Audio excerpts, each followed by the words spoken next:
Israel just approved its largest military mobilization since the war on Gaza began. Israeli command have called up 60,000 reservists for a major assault on Gaza City. This is basically the capital of the Gaza territory. Defense Minister, creatively named Israel Katz, signed off on the plans himself to seize Gaza City, to seize what looks more like Hiroshima after the Americans dropped a nuke on it, to fight starving, unarmored men of the Palestinian resistance groups, the most well foreign funded, technologically advanced, cutting edge, moral diaper forces, I mean, defense forces in the world. Need 60,000 brave warriors to take on the men who are basically starving to death anyway, right? Reservists, mind you, these brave 60,000. And let's not forget, the Israeli state is extending, on top of those 60K, they're extending the service of 20,000 reservists that are already deployed. Sounds like you need a lot of men to do, honestly, strategically speaking, not much work. Right? The new Gaza City operation targets densely populated areas where over 1 million Palestinian civilians live, and the operation intends to force them into so-called safe zones in the south. Safe zones like Rafah. You remember Rafah? Remember all eyes on Rafah? That was tens of thousands of dead civilians ago, I remind you. You might as well call those safe zones a safe zone. Well, I might as well call a slaughterhouse, an abattoir, a safe zone for lambs, right? You don't need to be biased. You don't need to be partisan to say, oh, look, civilians are heading to their death. Analytically, it's just straight up facts that we're dealing with now, right? Amnesty International, Human Rights Watch, the United Nations, the variety of sub organizations sitting under the United Nations, various governments, all calling out what is a fact on the ground. And then you have Hasbara running interference and trying to confuse. And oh, look, the aid's already in. Oh, the aid's outside. The UN's not delivering it. All kinds of nonsense you'll hear. It's crazy. It's like 1930s Germany out here. Now, 61,000 Palestinians have already lost their lives in this 22-month war. Minimum, right? Some academic papers, some Western academic papers even cite numbers beyond 100,000 who have lost their lives in the Gaza territory of Palestine, with 1,800 more killed just while seeking food aid to feed their hungry family members since May of this year.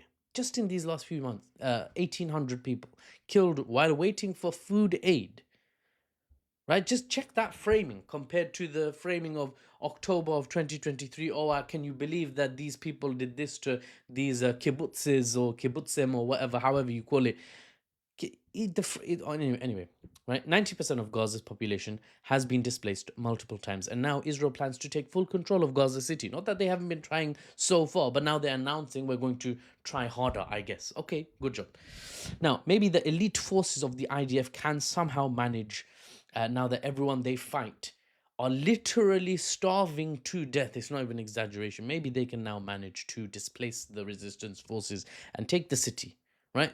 Still no guarantees, of course, on who will come out on top, the IDF or resistance forces operating in Gaza City. Now that's the news. You can go. Or here's the analysis. My assessment of the situation, guys, is that the Israeli state is acting clearly out of desperation.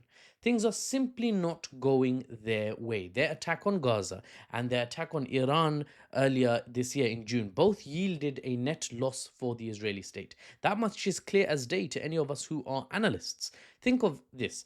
In an attempt to subdue, to punish, to clean out, pick your descriptor for what they're doing in Gaza, in an attempt to do that, in their efforts to do that, the Israeli state, they have lost further favor. They have lost any favor with huge swathes of the world's population, the global population, from China to America, Brazil to Norway, from Australia and New Zealand to the vast African, continent that's way smaller than it should be on my map. Yes, I know, flipping Mercator project, I know, but this was from Temu. It was really cheap. I think it was like £4. That's why I got it. I didn't get it for its projection quality. Anyway, people across the world, citizen sentiment in so many nations has tipped sharply against the Israeli state's policy it's during these 2 years, the victim card that the Israeli state so carefully curated over decades took so good care of this card, this victim card. They laminated it, gold plated it, everything ready, right? Issued to all officials and citizens of the Israeli state. That victim card, oh, you check the back now, it's expired, guys. Guys, am I recording? Yes, I am. Just making sure. It's expired. States at a government level, not just citizen sentiment. We're moving on from that now. States at a government level have tilted against Israel, and even Israeli allies have started leaning away from Israel. Like, oh, you smell bad.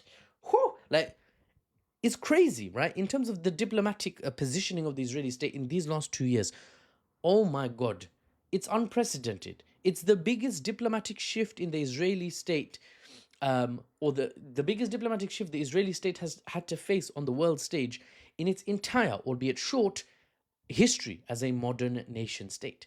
And for what? What did they get in return? Let's look at it strategically, analytically, right? Strategically, what did they get for all that they have lost diplomatically in standing, in diplomatic currency, as I call it? All that they have lost in terms of favor of citizens across the world. They got niet, nothing, bruv. In America, the country where support for Israel is decades, generations deep, support for Israel is baked into the upbringing of the American people in many states and in many households. Even there, the statistics show American youth, both sides, right, Republicans and Democrats, American youth absolutely do not support the Israeli state's policies on Gaza and their treatment of Palestinians, right? Even America First, MAGA, Trump loving, red hat wearing, not fanatics, but even those people with a lot of zeal, they're like, well, America first, not Israel first, right? I'm seeing AI generated videos of like people having a laugh, making a dig at the idea that Americans might be sent to fight Iran for Israel, and that if you refuse, you might be considered anti-Semitic. It's a joke now, right? No one is interested. No one, except obviously those who are bought and paid for by AIPAC. Overwhelmingly, the tide has turned against the Israeli state, and in return, it's not like they managed to, take control of, territories of Saudi Arabia and the Sinai, and Lebanon is theirs, and they're like this big fat territory with a lot of strategic depth, and they're like lording over their new greater Israel, and they're hated by all these countries and the citizens across the world. It's not like that. Their situation is as it was before 2 years ago, but worse, with no gain in return, right? And this is, when I talked about America, this is Israel's number one allied nation. And because it's a democracy, flawed as it may be, because it's a democracy, though, the shift in American citizen sentiment in particular is likely to have an effect on America's relationship with Israel, not just now, especially not now, but especially in the years to come, because politics has a delay. If the citizens are unhappy now, you'll see that in the next election cycle. You'll see that in the elected officials that are next voted in, right? Assuming there is an Israeli state for America to engage with, the relationship between America and that Israeli state might be very different moving forward. 60,000 reservists, to summarize, have been called up. They may be the 60,000 reservists. By the way, reservists meaning people with like desk jobs are reservists as well, right? People like me, if I was in Israel, God save me, and I was a reservist, now I'm going to be called up to go from like making TikTok videos and, working at my desk, to go from that to suddenly having a weapon in my hand and being told to fight. Not particularly effective, theoretically speaking. But they may be. 60,000 may be enough to militarily occupy Gaza City. But make no mistake, Israel's government is finding themselves in less and less favorable situations moving forward. America, I forecast, will not commit to a war with Iran like Israel needs them to commit to. And isolated and operating alone against an Iran more prepared now than they were last time, Israel is in big trouble. I'll get to that more in more detailed videos. But the long story short is, the longer they wait to attack Iran, the stronger Iran gets and the weaker Israel gets in terms of its geopolitical dynamics. So they might not wait. Now, hopefully, I will be able to come up with a situation, with a setup that I can catalog my videos so you can easily reach whatever topic you want, geopolitical analysis on whatever country you want, in a nice, tidy, chronological order, like a line. I'm still working on that, so bear with me for that. Hopefully, that will be an easy way for you to navigate my content, learn more about the geopolitics that you clearly care about. But I am coming up against more and more situations where I want you to know something. I've made a video on it like 2 months ago, but 2 months ago, for someone who makes videos 3 times a day, 2 months ago is 60 times 3, whatever that is, 180 videos ago. So you're never going to find that video on TikTok unless it's cataloged in a different way. So check my playlists on YouTube, check my playlists as well, and stand by for a more orderly cataloging system, and you can go and find whatever stuff you want to learn about from me. Till then, keep supporting me however you can, with comments, with shares, with prayers, uh, with Patreon subscriptions. Patreon is in my description now, my bio rather, on TikTok at least.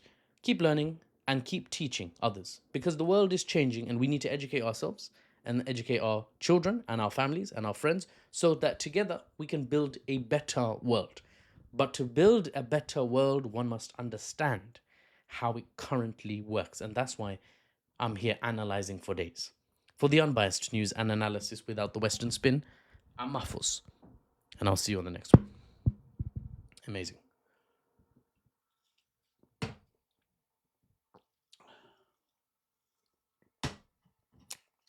It's not Coca-Cola, by the way.